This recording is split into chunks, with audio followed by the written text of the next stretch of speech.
Okay. Yay. Hi. Yeah. Well, this is the Twin Peaks Tattoo Podcast. Let's start talking about tattoos.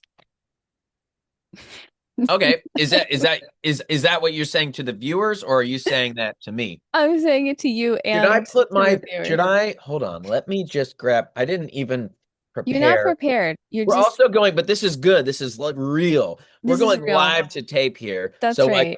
we're just blasting this off in a rare Twin Peaks Tattoo podcast opportunity to allow accessory. And Yes, this is a rare opportunity for Twin Peaks uh, uh, tattoo podcast listeners that's to right.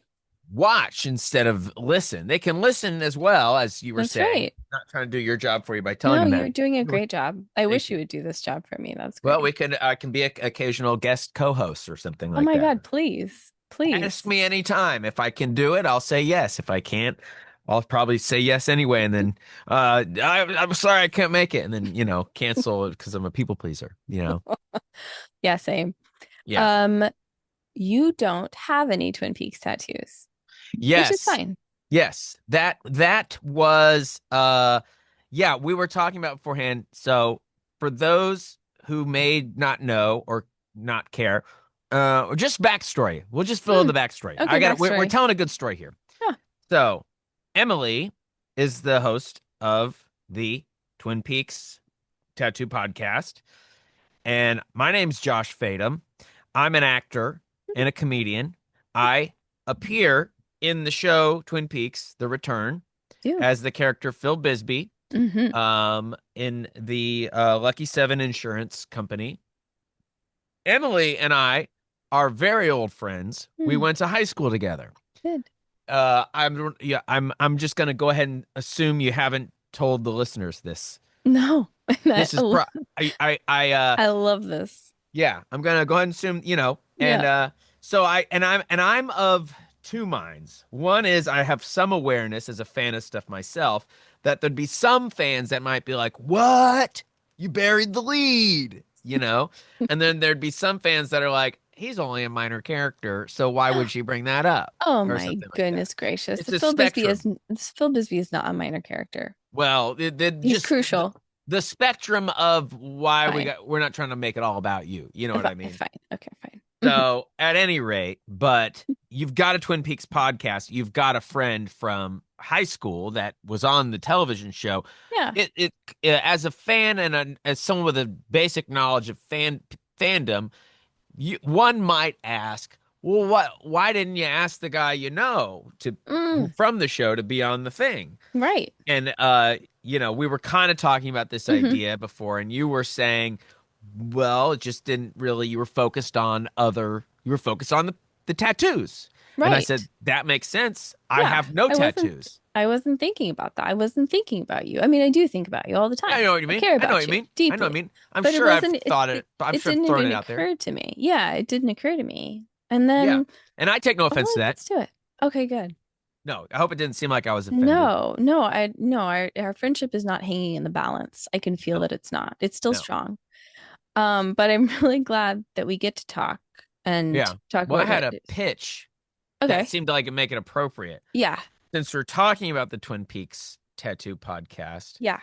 um, I don't have any podcast, but I suppose I just figured I'd throw it out there. I don't know if anyone has a Phil Bisby tattoo. Ooh. So I'm just throwing it out there. If someone does, maybe they can reach out to you. Or if Yes, someone's, maybe please. I'm pitching myself as a potential tattoo to You get. are. You If are. people are willing, if people are like, I'm looking for a Twin Peaks tattoo idea, consider Phil Bisby. Make Consider that Phil a, Bisby. a Consider campaign. Phil Bisby. Yeah. And when you imagine a Phil Bisby tattoo, what do you in your mind's eye see? Picture my dog. I don't have a tattoo. The only thing I've ever considered that was like my late dog. So I wouldn't picture it. I wouldn't get a tattoo. I'm just not a tattoo type of guy. Hmm. Um, But if you because had to get one, you would get one of Bobby. Like that's you what your well, tattoo would I be. have thought of that. I have Yeah. thought of that. Hmm. but I thought it just doesn't. It also, maybe I would get a little tangled in like the cliche of getting your late dog tattooed on you or whatever, and then the location, and then Hmm. where does it, like, well, it's got to be somewhere I can see it. And then I'm like, what if I wish I'd moved it? What if I wish it were, and then I suppose as I'm talking about it now, I can see the logic behind getting how some people get addicted to tattoos. You know what I mean? Um, so I just think pictures and drawings, you know what I mean? Hmm. But so yeah, what would you, if when you imagine a Phil Bisby tattoo, what do you imagine? I think of you holding all of the cups. Right, right, I mean, right. that's if I were to get a Phil Bisby tattoo on me, Hmm. Hmm. that's what I would get. Somebody Yeah. who could really render you like or like a realism, like Yes. a realistic portrait of you with the cups. That takes me in a completely different direction. We're being completely spontaneous. Did you take art at Booker T? Are we allowed to say where we No. went to high school? Yeah, we went to Booker T. I went to Booker Tulsa. T in What's Tulsa, up? Oklahoma. Yeah, shout Oh out. no, I just heard that No, I never did. one of the art teachers passed away, Linda Oh Stilley, no. last Oh. week. Hmm. Yeah. And one of the great things that I got, there were two art teachers that I had there, two Hmm. great art teachers, completely different approaches. Dr. Andy Zoller and Linda Stilley, who just passed away. Dr. Zoller passed away in 2014.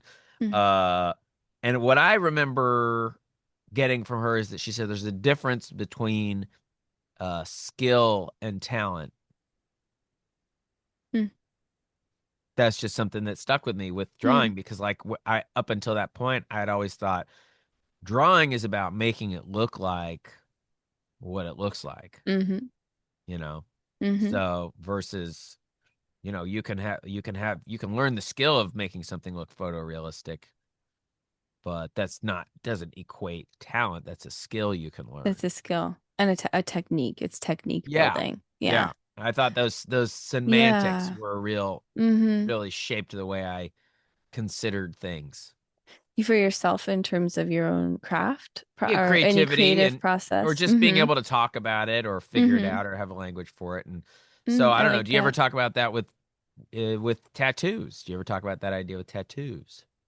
Well, I think certainly when you're working with an artist, you can work with an artist who's really skilled at what they're doing and technique wise is there. But if they don't have the energy and the expression and the kind of like more deep s- somatic understanding or like level of understanding, spiritual understanding of what it is that needs to be conveyed, especially if you're working on a big piece, I don't know, I feel the disconnect. Mm. Have you ever, without having to name names, gotten a tattoo from an artist and you were like, I felt there was a disconnect? Yeah. Oh, yeah. That's Absolutely. common. That's a common thing for someone I who gets a I tattoo. think so, especially if you're doing walk-ins, like you just walk right in and you're like, yeah, that looks good, which I'm doing more and more often because my relationship with tattoos now is that I'm caring a lot less. Mm. I'm like, that spaceship looks good. I was in P-Town this summer and I walked in, I was like, that spaceship looks dope. As long as you put pink in it, let's do it. And I got a pink Right. Now, spaceship. how many Twin Peaks tattoos do you have? And I'm That's sorry a if these really just good question. have this hasn't been covered. Well, I just was thinking about that because I just got a new one, which are these little teddy bears right here Okay. that sit on a what do you call it? Like a kind of a vase thing. Maybe it's a cookie jar that's in Leo and Shelley's house, I Okay. believe. This is So where we live. this is where we live. And this is where they live, I Yeah. suppose. And so little things like that. So I've that, I've got Waldo, I've Hmm. got the bird from the opening, I've Hmm. got the shovel, the golden shovel, Uh-huh. Shovel your way out of the um shit. shoveling right on the shit. Ooh, I got an Nadine, my favorite anecdote. character. Okay. Nadine, your favorite character. Yeah. Um, uh, I this is a inside witness thing. Mm. Um, I was um at after we filmed Twin Peaks, there were were and occasionally continues to be get-togethers. And leading up to the pandemic, it was a kind of a regular thing where Mm, there'd be a mix of, nice. the new and the old casts and stuff like that at different little get-togethers and stuff. It was really sweet. And uh one of them, Rusty Tamblyn was there. Mm, Russ Tamblyn was there, and it mm, was pretty cool. mm. And I just kind of offhanded heard him talking about, or maybe someone was talking, he was talking about the shovels, and he was saying, like, I asked Mark Frost, did you do this on purpose?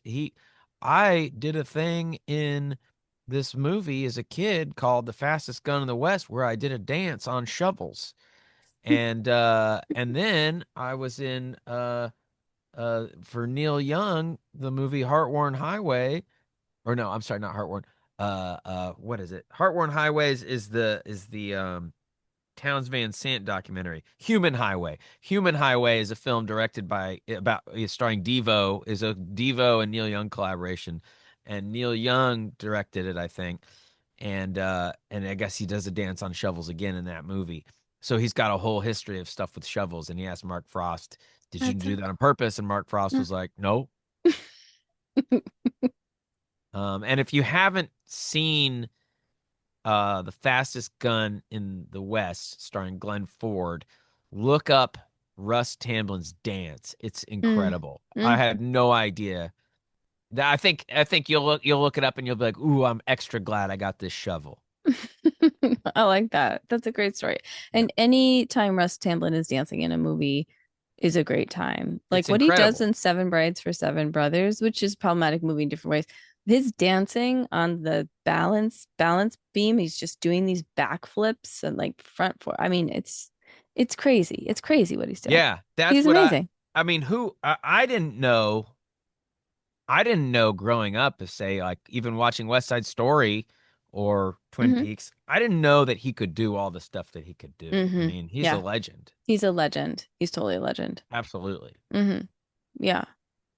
Do you want to tell any more stories about being in Twin Peaks Do and you have any this specific world? questions? I could also always come back and tell more. That's nice. Yeah. Do I have any specific questions? If there are people that People want to hear everything people from want to you. hear stuff. Yeah, of It's course always they good to do. have prompts. I always like prompts. Okay. Prompts are Okay. good because, like, you showed me the shovel, and then I Hmm. remembered that shovel story. Yeah, that's true. And I Hmm. remembered when I saw this, I was like, this is as a movie loving guy, this is as a character actor loving guy, a Twin Peaks loving guy. This is an exciting little fly on the wall anecdote to witness for me. Mm. And who the hell am I gonna get to tell, But that's what's great about a podcast, is Hmm. that you can tell it and Hmm. it'll find the right ears. And the ones That's that right. don't want to hear it will tune out, and that's fine too. But Yeah, someone's gonna care about that Russ Tamblyn story. absolutely. A lot of people will. What were some of the other, how many, so do you know how many Twin Peaks Oh, yeah, I need to tattoos count you have? them. I got to Yeah. count them really. Yeah, so let's see. One, two, three, four, five, six, seven, eight, nine, 10. I think at least 10, I would say. 10. Yeah. Now, do you know others who have you beat? Oh, 11. 11. I forgot the snowman. Yeah. I don't. Actually, that would be like a fun thing to run is like, does anyone have more than 11 Twin Peaks tattoos? Yeah. And if they do, I'll just have to go get more. That's the thing. Is You'll have to I beat have them. to go because I have Yeah. to win this game that we've just created. But yeah, no, I'm curious if anybody who's listening has more than 11. Please I tell me. I also thought of another anecdote. Love that. Go. It's more of a witnessed anecdote. Hmm. It was at the wrap party Hmm. for Twin Peaks, and I I think that was quite a exciting spectacle to Hmm. attend. Hmm. And it was in the Valley in LA, in North Hollywood. And on the patio outside, I believe David Lynch was there, and I think he was sitting with Harry Dean Stanton, and they were smoking up a storm. And when he got up to kind of move through the sea of people, and there were other people that didn't work on the show that just kind of got in there. Mm-hmm. And I do remember it seeming like something out of a Fellini film when he came through and just was people are oh my god and you know wanting to say hi, and he kind of just was taking it all in stride, shaking the hand, oh thank you and this and that. And I remember this girl who I kind of knew, she was like an ex-girlfriend of a friend of mine, and she had said hi, and she just like beelined in front of him and was like, I have and showed a tattoo of Oh, something. I'm not sure what it was. And he was, oh yeah, and then I think I caught his eye and I waved to him, and then he remembered my character. He called me Phil Blix. You know what I mean? Which was what he wanted to name the character oh, before it became Phil Bisby, but huh. legal, that's a whole story as well, which I could tell You you. could tell that story, but you don't Yeah, have I to. will if you want. Mm-hmm. Um, yeah, when I first got the part, it said on the script Phil Bisby, and then I had heard maybe at the fitting or somewhere like it was Phil Blix, but now it's Phil Bisby. I was like, okay, Phil Blix, Phil Bisby. And then when I got to set and I met him, he immediately, oh, are you Phil? Okay, great. You're Phil Blix, He's like, you're Phil Blix. You're an ace employee. You're top of the job. You move fast, though. You move really fast. You're a good guy. You're bright. You're funny. And you move like you're on speed. I want you to blow through that frame like you're on speed. You got it? And I was like, okay, got it. And I did the thing. And then, Phil, you were great. Phil, you were good. You were a good Phil, you know? And then every day I'd see him. And uh, the next day, I think that I worked, I see him, he goes, Phil Blix, but it said on the script, Phil Bisby. And I said, now, is it Bisby or Blix? Because some people say Bisby. And he was like, Phil Blix. And I think that is on the behind the scenes. I think Oh, saw, like, I remembered that exchange, but I think you can see me having that. I'm like, oh, okay, that's Phil so Blix it cool. is. And then, so every day I'd see him, and, on a break or whatever at the craft service, he'd pass me, Phil Blix, great to have you on board. And and then there became a day where there was shooting a scene where I say into a speakerphone, the line scripted is Phil Bisby here, blah blah blah. Hmm. And so we're rehearsing it, and he has only called me Phil Blix. So um, I say Phil Blix. We're rehearsing. Go, Phil Blix here, blah blah blah blah blah, and then Corey, his script supervisor, uh, comes in and she says, "Now, David, don't get mad, but legal couldn't approve Blix," and he went, "Oh no, shoot, darn it!" And he seemed genuinely upset, and he was sort of like thinking about it. Gosh darn, like he really it meant a lot to him for me to be called Phil Blix. And Corey said, I guess if there's one, in my mind, I'm like, I want to be Phil Blix for you. Of course. Hmm. You want to please, Yeah, of course. I, and she said, if there's like one Phil Blix, you can't do it. But if there's multiple Phil Bisbees, it's okay. You know what I mean? And he's like, okay, all right. Yeah, all right. No, he kind of reasoned it in his head. Yeah, yeah, yeah. You're Phil Bisby. Yeah, you're Phil Bisby. Okay. Okay, you can be Phil Bisby. Yeah. Yeah.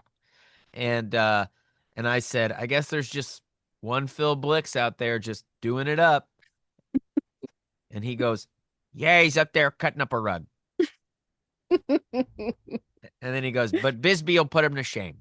Oh, that's so sweet. I love that story. I didn't know any of that. That's so Yeah, cool. some fun behind the scenes. It was a fun. Yeah. That was interesting just to watch the whole process of him having an idea in his head and then sorting it through the tweak. You know what I Hmm. mean? Because Hmm. we've all heard him say in the interviews, when your idea is not you lose your idea, you die the death, Hmm. And so I liked that, he was able to see that compromise is something that worked as well, you Hmm. know.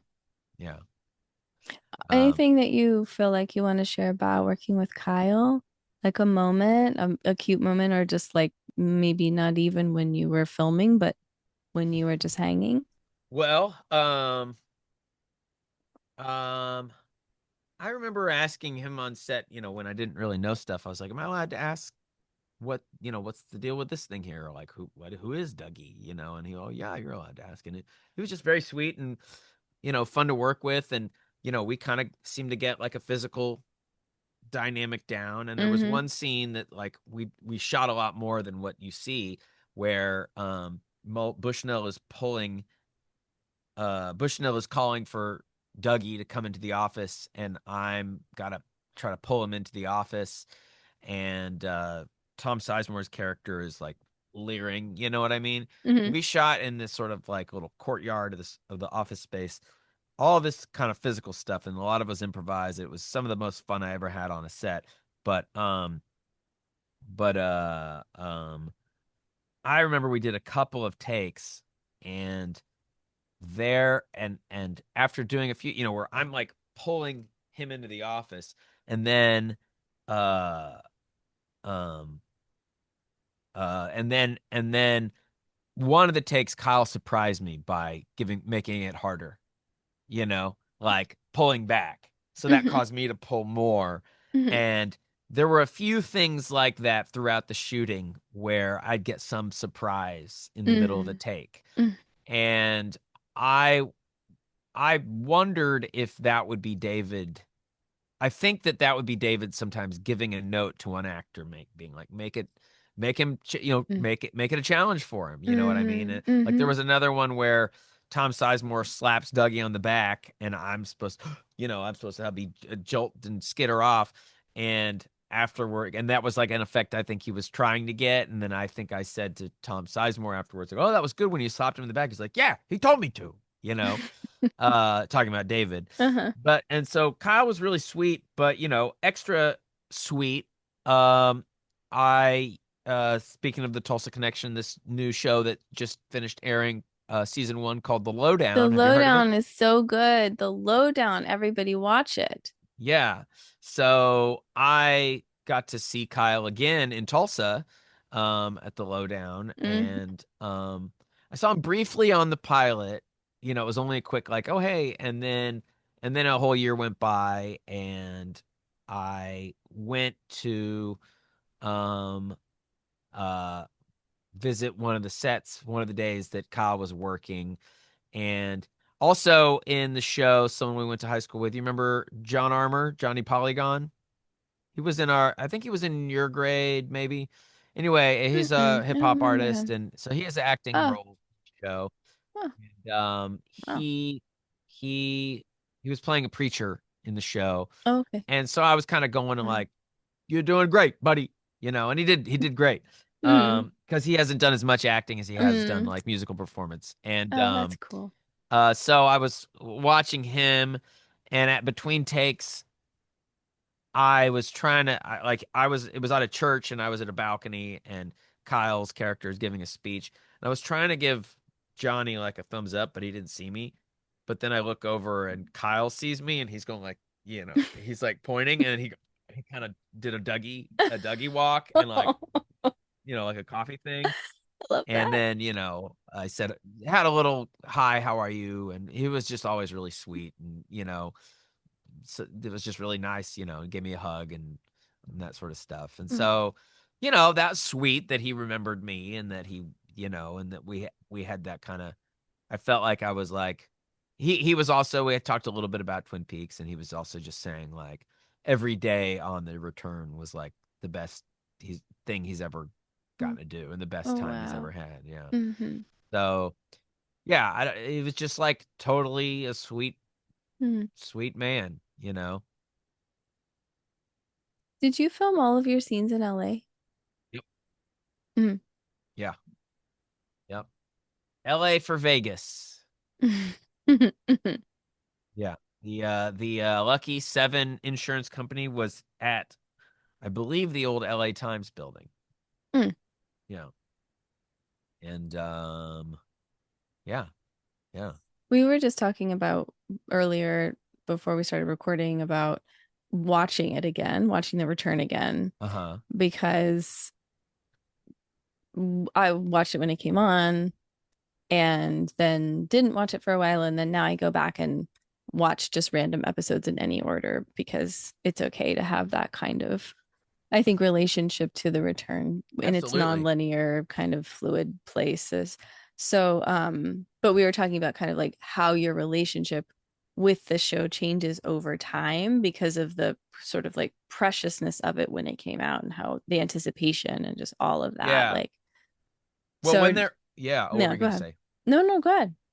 Well, just of course, for the way I feel with like certain filmmakers that are at a certain level or that mean a lot to me or I hold in a high regard is that like their bodies of work are beyond critique for me. Mm-hmm. Um in that like they've already earned for me to not question the choices in my mind. Mm-hmm. So I'm not going to be watching like I didn't like that. You know what I Mm-hmm. mean? Or I Mm-hmm. didn't like what they did. And there's other filmmakers who are like that to a degree, and where it's I guess I suppose critically speaking it can if you're like a movie nerd, it can be a fun game to consider a body of work as a body of work versus I like that movie. I don't like that movie. You know Mm-hmm. what I mean? Yeah. And just kind of maybe it depends on what day you're at. You know what I Mm-hmm. mean? Like Yeah. maybe you're like, I actually just that movie's just bad to me. I can't watch it, but I love all these other ones or whatever. Or another example, actually, I bought on Blu-ray the two Jakes. You know, the two Jakes. I What's the bought two this. Jakes? The two Jakes is the sequel to Chinatown. Oh, I didn't It's had no idea there was a sequel to it was Chinatown. directed by Jack Nicholson, and What? it's not a good movie. Well, yeah, you might be interested in it for comfort sequels. Yeah. It's What? not. It It's was. not good. I don't. It's not good. It's not It's good. not. Mm-hmm. But it's. I think it's still interesting, Mm. and I've seen it now a few times. I think I first watched it, oh, I don't know, 10 years ago, and then I started trying to revisit it. The thing about Chinatown is I've loved Chinatown. I caught it on TV when I was a kid, and I just thought, what is this weird movie that is, I found it really compelling, and I generally didn't get it.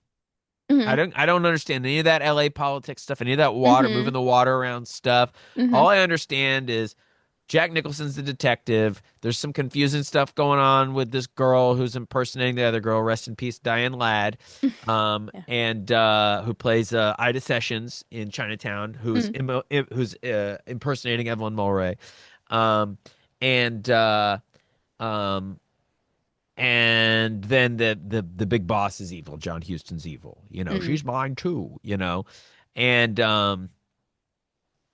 so and then through the years I watch Chinatown and it becomes like incredible, and I love it, and it's one of my favorite movies, and there's just so many layers to it, and I start to understand. I have a better sense of what the hell's going on in Mm. the LA history part of the story too. Mm-hmm. So, Two Jakes, I think, was had a whole history where it was gonna be one thing, and then it just didn't.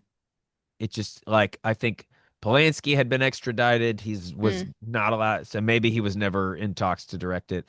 It was going to be directed at some point by Robert Towne, who wrote it, and Robert Evans was going to actually act in it.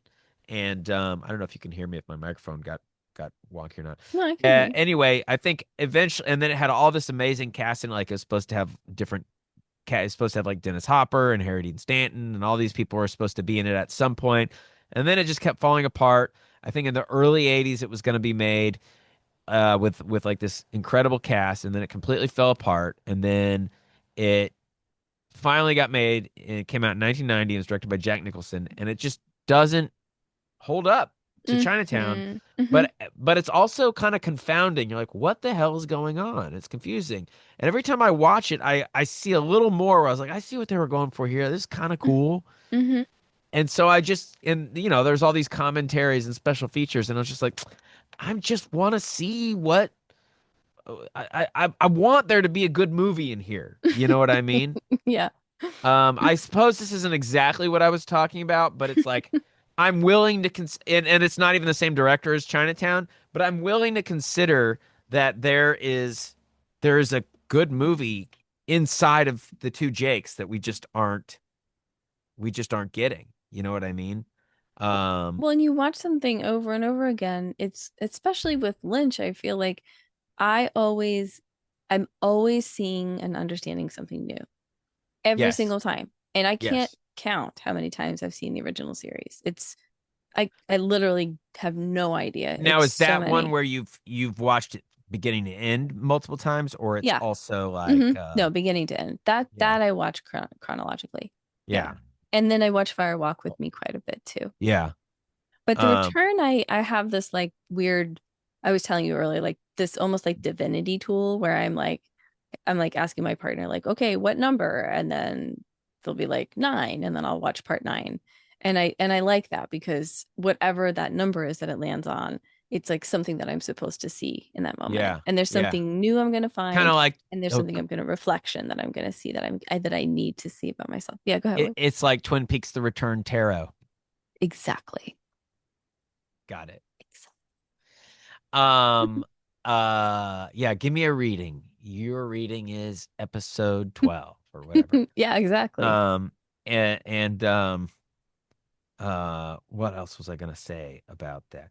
Yeah, I think what we were talking about, how some people were critical about some things, and I Mm, think it speaks to people having um an attachment to something being like it was versus hmm it being like I I thought another interesting example to talk about, like, filmmakers who their style changes through the years or whatever. Like, I really liked the sequel to Beetlejuice.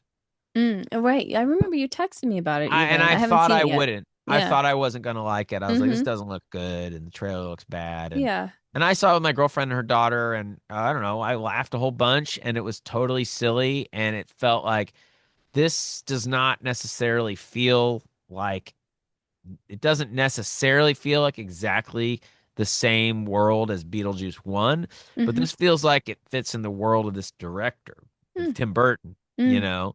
And I remember, and I feel like the common feeling about Tim Burton is like, well, the first half of his career is amazing, and then, some of these other movies that he made after, Sleepy Hollow were kind of studio gigs or whatever.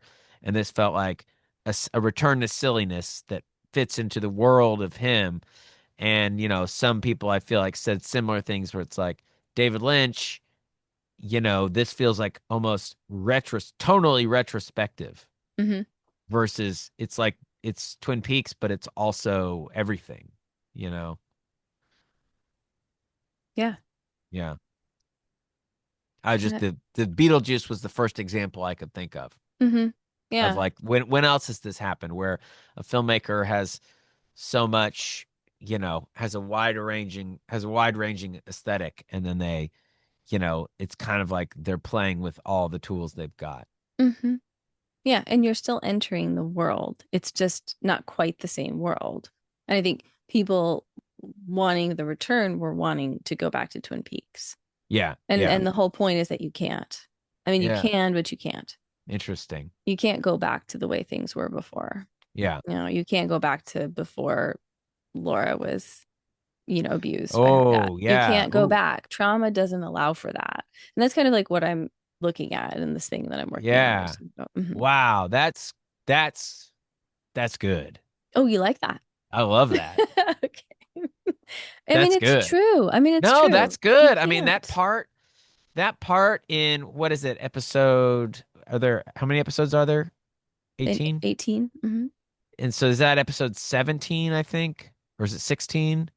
Where he does go back and hmm it's like he almost hmm gets He's her like and then trying to have the hero's trying to, journey of like, right. And then, right. She's not yeah, there. and it's not there, hmm And yeah, that's such an incredible scene. Yeah, so let me go to this like alternative universe and find Carrie Page and then try to take her back. That Yeah. also you can't. Yeah. That's another version of her that's trying to exist outside of the trauma. So you just brought her back to the trauma and then Yeah. she screams at the end because it's all inside of her. Yeah. And when you Can't go think about it, back. Carrie Page seems to have her own set of trauma. Oh my God, there's a lot going on with Carrie Carrie Page. We Page is don't having even a hard know. Carrie Page is having a hard time. Carrie Page, you might be taking Carrie Page to a slightly better place. You know, I don't know. It might be debatable if Carrie Page, where Carrie Page is at, is better than where Laura, like Laura out of the dream in Laura stolen from her trauma, from her from her Hmm. fatal past Hmm. into now is still going to be having a hard time. Carrie Page may not be better off. Hmm. Yeah. It's a really good point. Yeah. Oh my goodness. So you have been busy as all hell, Josh. You have been working so hard. You've been doing a ton of stuff. You've been doing like the lowdown. Also just shout out to Reservation Dogs and like your part in Reservation Dogs, but the entire show of Reservation Dogs. I know that was like a while ago now, but like I just forgot to mention that. It's so That's all fucking right. good. Yeah. Yeah. It's so good. So But good. anyway, you've been busy, you've been working a ton, and you've been also touring and doing your comedy. And tell us about that because you have some shows that are coming up in like Seattle and Portland. And I know that listeners and people who are watching are in Seattle and like North Bend area, da da da. And so you got to come out and see Josh. So tell us when Yes. and what. Yes. Thank you for Wow. this opportunity to plug Plug. my live comedy shows. I have been Yes. performing a lot. I've been doing comedy for my whole adult life. And Mm, I suppose after the pandemic, pandemic caused everyone to slow down and then including me. And then so in the past year, I've been just performing more and traveling more and touring, the past few months and doing an hour. And so I don't know how to describe my comedy. I'm not going to bother. However, the silliest parts of how I'm acting in this podcast, it's like that. hmm. You know what I mean? Hmm. If you like what you've seen me do in the acting TV, I won't be doing that on stage, but the same guy will be doing it telling jokes, is how I sell myself. So I'm going to be at Rabbit Box Theater. Do you know Prom Queen Music, Leanie? Mm-mm. She's a big Twin Peaks Oh, fan. yeah, I know of her, yeah, but I don't know her. Hmm. Yes, she booked me Oh, at awesome. Rabbit Box Yay. Theater That's good. in Seattle, and I'll be there on the 23rd. That's November 23rd, and I'll be there um in Seattle, Washington on the 23rd. Then the next night on the 24th, I'll be at the Siren Theater in Portland, Oregon. Nice. And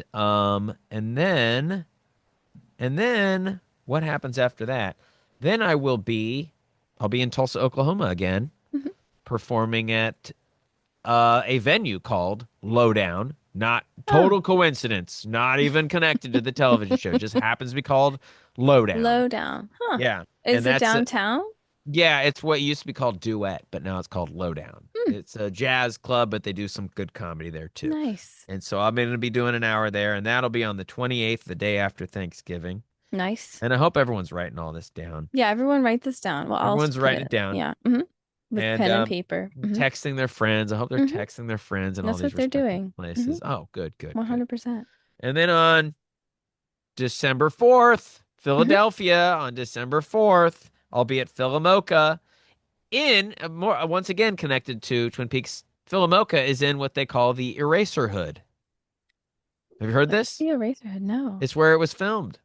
Unless I'm getting this Oh, wrong, but that's no. what I've heard. It's called the Eraser Hood. Eraserhood, that's such a great name for, that's so great. Yeah, and they Hmm. do. I think they do like a lot of they do a lot of Lynchian stuff at Philomoka as well. A guy named Mm. Eric Bresler booked me, Good. and he was a cool guy. Mm. And then on the 6th of December in Bethlehem, Pennsylvania, at Art Quest Steel Stacks, Arts Quest in Bethlehem, Pennsylvania, and then on the on the 9th of December, I'll be in Washington, D.C. At a Wow. place. called, let me tell you what it's called for crying out loud. It's called City State Public House. And that's 705 Edgewood Street Northeast. That's on the 9th. It's a Tuesday. So that's in Washington, D.C. And then I think I'm gonna be at a place in Atlanta on December 17th called Grocery on Home. Um, and that's just I think that's all the shows I'm doing this year. I mean, But that's a lot of shows. And also you've just been like you were in Texas, you were true. what like you were doing you've been doing a lot. Yes, yes, yes. Hope that wasn't too boring to hear me list all those That wasn't things boring at off. all. That was really good. That was fascinating. And I will put all of that information, listeners, Mm, so that you mm. can access it and invite your friends and text them and send Yeah. them postcards and call them Yes, and yes, go pick yes. them up and bring And them say with you. hi too. And say Yeah. hi. Come Hmm. say hi. Even if after a Yeah. show I look Okay. like I'm zonked because I screamed or yelled or acted too silly too long, Hmm. say hi. I'll probably even sell you a t-shirt if you're nice. But say hi and say I heard about this on the Tin Peaks Tattoo podcast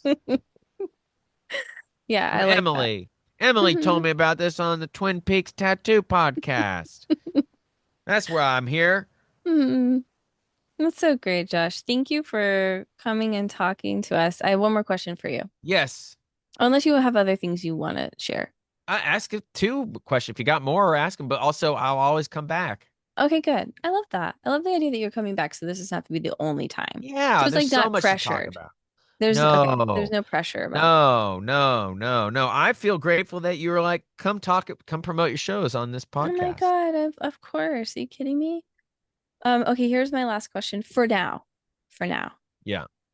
My last question for now is, um, I know that you meditate, you're doing some meditation, and I wanted to ask you maybe with meditation, but also what else keeps you grounded and focused and sort of taking care of yourself during this time of like, yeah, chaos in the world and also being so busy on the road.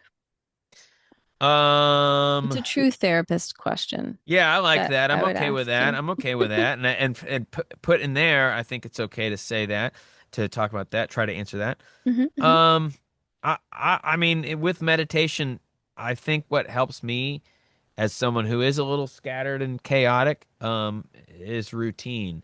Mm. I thought the other day, I'm a pretty inventive guy. I use things that aren't meant to be used in certain ways, in ways that they're in new and exciting ways. Like, for example, I use the foot area of the passenger's seat in my car as a garbage can. Hmm. Hmm. So, you know, Yeah, I that's do. I inventive. sometimes I use my floor Hmm. in my room as a garbage can. Hmm. Hmm. You know, Hmm. some I don't use the public sidewalk as a garbage can, but That's good. sometimes I use my personal space as a garbage can. Uh-huh. How does And that so work out for you? it doesn't work great, but I'm a creative guy, so I'm just always trying to come up with new ideas and ways to use things. Hmm. And so I have experimented with this for years, and I would say using your personal space that's not a garbage can as a garbage can, it's not the best, but routine helps. So I like to get up, drink. If I can find 3 clean glasses of water, I'll do that. Maybe a pinch of salt. And I like to walk for 10 minutes, even though Mm. I was snacking a bunch in this conversation, but I like to walk for 10 minutes after I eat anything. I think that Oh, helps that's right. regulate That's blood sugar. good. I was Yeah. I was a year ago, I was pre-diabetic. I reversed it. Nice And job. so I like to as I get older, I'm 45. I like to be aware of my A1C and Hmm. all these types of things. I have OCD, and that kind of also helps me. um OCD helps me until it doesn't. It's like, okay, I got a new set of rules to stick by. And then I'm like, whoa, I'm getting really stuck on these rules. So Hmm. having that Hmm. kind You of have to be awareness, careful about that. Hmm. same like it's like, I must meditate. I must meditate. And then it's like, if for some reason you miss one, don't beat yourself up. Or if you have to do 10 minutes instead of 20, don't beat yourself up. This is just we're all just trying to get through the day as best we can. Yeah. And That's um nice. Having gentleness and compassion for yourself too with all of it yeah, is especially important. like if you're traveling and Mm-hmm. you're going on that long, you're going down 40 miles of bad road, you know? Hmm.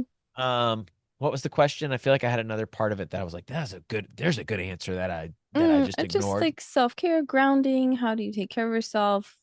Meditation is one part. What else helps you stay focused, connected? Yeah, I think like good habits and routines, Mm-hmm. creativity Right. helps, but also like moving around, you know, Yeah. walking for 10 minutes, Yes. eating healthy, eat a lot. I eat a lot of nuts. Look, I got pistachios here. I got some pecans there. They don't have any sugar. I don't eat any sugar. I don't eat any bad oils. I only get olive oil. I got blueberries right here. I got some I got some jerky there. I got some Vicks Vapor Rub right here. I got some lip ointment that my girlfriend made right here. I Oh, got a that's film cool. noir mug right here. This is a film noir mug Oh, right what's here. on it? What's the picture? It's a picture. It says, and his wife turned up in in Modesto with a truck driver. I'm actually not sure what movie it's from, but I can tell you for certain that this actor's name is Barry Kelly, and I can't tell who that is. It's not Don DeFore, that's for sure.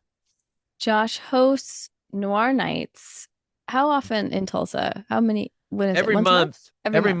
month in Tulsa at Circle Cinema, um, except this month we did it tonight, and it'll be again on the 26th because it's Noirvember. I didn't come up with that. That's someone a film critic online, a writer named Ms. Mariah Gates came up with that, coined that phrase Mm-hmm. Mm-hmm. maybe 10 years Shout ago out. or something like that. Yeah. Shout out. Mm-hmm. Do you know her? No. Oh, yeah. But yeah, she's a writer and she writes books and film film. She's great. And so she posts a lot about noir films and stuff like that. But Or you're did kind I of like, remember during the pandemic I was following her and she was posting a lot and I was like, "Hey, I kind of know her a little bit at least online, but mm-hmm. I was like, you seen this one? You seen this one?" I felt a little bit like a fangirl. Like, "You seen this noir yet? You seen this one yet?" Because I needed anyone to talk about film noir with me that I I could. mean, you are the person that knows the most about it that I've ever met my whole life. And you pick the films and curate them. Yes, yeah, Yes, in every Tulsa. month. Mm-hmm. Yes, Yeah. yes, I So, do. okay, Tulsans listening to Do this, you think you have watching a big this, Tulsa following? Do you get people I have reaching no out being idea. like, do they know that you're from I Tulsa? Do you mean, ever lead with that? Or are you yeah. like, nah, I don't need to? I don't know if I lead with that, but I think people like that we went to school with, I'm still connected with in some ways. But I haven't been to Tulsa. The last time I was in Tulsa, I saw you, Yeah, and we saw each other. Yeah. It that was was a like long two, time two ago. or 3 years ago. Hmm. Yeah. Hmm. Yeah. So it's been Yeah. a while. It's been a Yeah. while. But Tulsa is had a major glow up. So Tulsa is really something. Yeah. Tulsa's pretty cool. It really is. Yeah. And Oklahoma City's not bad. Hmm. Some cool stuff there too. Yeah, we'll take Oklahoma. it. We'll Yeah. take it. Yeah. Oklahoma, it's okay. Yeah. And Oklahomans are pretty good. They're pretty great. They're Yeah. okay. Yeah. When you meet an Oklahoman in the wild, are you like, oh my God, you're from Oklahoma? I'm from Oklahoma. I Or are kind you of like, am. No, I kind of am because it rarely happens. And when I meet an Oklahoman in the world, they're like, "Oh my God, you're the only person I've ever met." Like, oh, sorry. When I meet somebody who finds out that I'm from Oklahoma, who's not from Oklahoma, they're like, "You're the only person from Oklahoma I've ever met."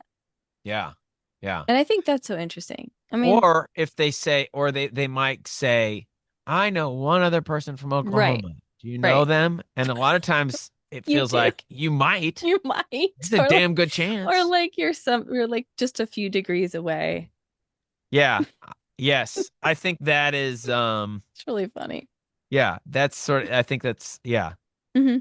It's kind of like I don't know if you're familiar with this something called Jewish geography. You know what I No. mean? Where it's What's like that? Jews will be like, oh, do you know Sheila Birnbaum, who knows Morris Steinblatt, whose brother is Jerry Greenberg, whose uncle's mother's sister's father is Arthur Arthur Rubinstein, who went to Harvard with Esther Vrelick, or whatever.